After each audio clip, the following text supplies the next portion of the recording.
You're really going to like this. Every desire that you hold, every desire that you have put into your vortex is viable, possible, active in the vortex. So you can choose anything that makes you feel good to focus upon, and in doing so, everything that you want is in the process of unfolding. You don't have to choose one or the other. Just choose something that feels good and let everything that you want come to be. Focus 100% on that. On anything that feels good. On anything that feels good. Here's another way of looking at it. We give this analogy often and you will hear it clearly. Let's say there are 5 things that are important to you. 5 desires. And 3 of them you're not the least bit worried about. You're seeing them unfolding, you're expecting them to come. 2 of them you really want, but you're more worried about them because they're slower to come. If you will focus upon any one of the 3 that feels good, then the 2 that you're worried about will come too. But if you focus on the one you're worried about, you'll mess up all 5 of them. True. And if we were standing in your physical shoes, we would choose the one that is easiest for us to get there. Because it doesn't matter why you're in the receptive mode. When you are, then you're getting good ideas about everything that you want and everything moves along. Something else that happens, they can all dovetail together. We want to tell you a story because we want you to realize how they can all come about. We were talking with a woman on the phone many years ago who was not hearing us. She wanted us to cast a magic spell so that her things could come about. And she was irritated that we weren't willing to do that. We wanted to teach her how it's her vibration that makes things come about. And so everything that she talked about, she was talking about them from such a negative point of view that there was no way that she could even get any movement on any of them. So we said, let's talk about blue glass. She didn't want to talk about blue glass. She thought it was stupid that we would want to talk about blue glass. But we insisted and we described blue glass, lots of different shades of blue, lots of different depths of blue. Some blue glass you can see through, some you can't, and so forth. It was truly annoying to her. And then we talked about butterflies. She didn't want to talk about butterflies either, but we wanted to distract her from the problems that were so active in her vibration. So we described butterflies. We spent about a little more than a minute talking about butterflies. Again, she's annoyed. And then we said, let's talk about feathers.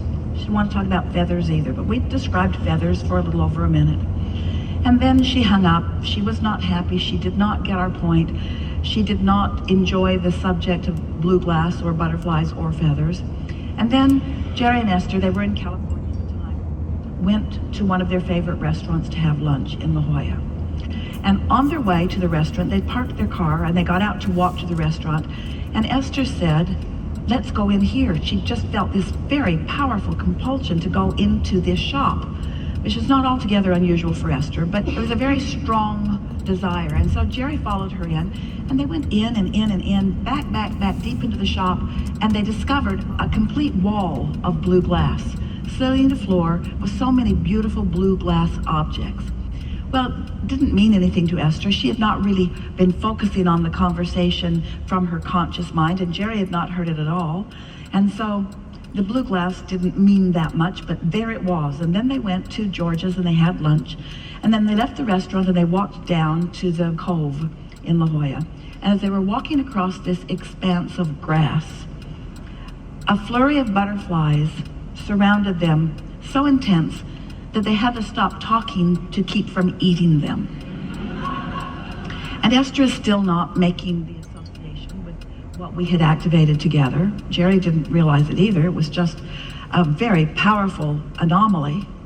And then the butterflies cleared and a little boy came from across the way. And Jerry said to Esther, do you know him? It looks like he knows you. And he came running to Esther and handed her a feather, a pigeon's feather that he'd picked up off the ground. And then Esther remembered the conversation about the blue glass and the butterflies and the feathers. And she said to Jerry, all of them have come about in nearly the same moment in time, because they were all active in our vibration. In other words, all you have to do is find something that you haven't been beating the negative drum about, and you will gradually soar to this place of connection. And then everything that you want comes to you in perfect timing, sometimes many of them coupled together. And I feel so sure to get to that level. When my state of mind is like, I feel so sure. The one thing that, okay, thanks, I got my answer on that.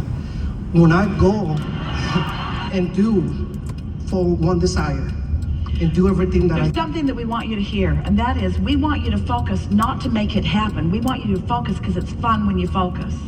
I see that. Like I said, I visualize myself already. I enjoy the moment, and I feel good with myself, living it before it has manifested in front of me. The thing is that I see that change lifestyle that is going to bring, even though material things don't mean much to me, I see myself enjoying those things. Part of me, I'm okay with it, but part of me, like I guess for where I came from, it feels that I'm not, there is a few. We know it's complicated and you've got resistance about it. I want this thing I do not want. I want this thing I should not have. I want this thing that others may misunderstand. There's some contradicted energy. But that's why we're saying to you, your pure desire is in that vortex. And if you won't overthink it, if you won't try at the same time that you want it to evaluate the rightness of your having it, or your worthiness of having it, or how others will feel about it as you have it, if you can clean up that vibration, that's why when we say to you, there isn't anything that you want for any reason other than you think you will feel good in the having of it. Do you think it's all right for you to feel good? Oh, yes. Do you think that if you feel good, that you deprive someone else of feeling good? No. Is there only so much of a flow of good feeling? Do you ever be healthy for quite a while and then you say, oh wait, I've been feeling pretty healthy in my body for quite a long time, and there are a lot of sick people out there, so I've decided that for the month of April, I will be sick. And I will allow more of the wellness to flow to more of the people who haven't been getting any wellness. And so I say now. you have got to give in to the rightness of you being satisfied with your desires. You've got to give in to Source's desire for you to thrive in all ways that matter to you, you see. You've got to give up the struggle. And so if something that you want has a little struggle in it, don't use that as your subject to focus, because it will slow everything things down. down. We don't know of any better way, any more efficient way. We don't know of a faster way for you to finally accept your worthiness That's where I have trouble with. than for you to line up and let some good stuff in, and line up and let some more good stuff in, and line up and let some more good stuff in, and feel the pleasure of Source within you as you are thriving.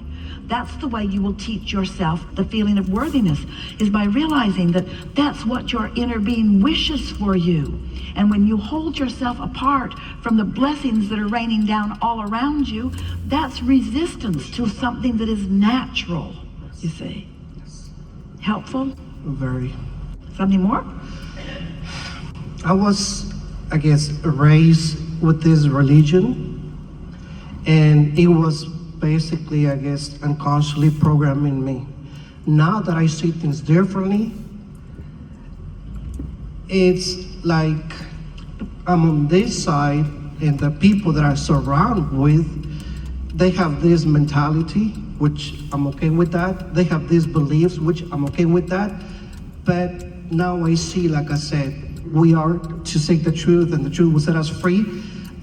I feel that I am aware of a few more things. But the releasing of resistance will set you free. yes, okay. And the releasing of squabbling over what is true is the ultimate releasing of resistance. Even though I know deep in me, inside With more control,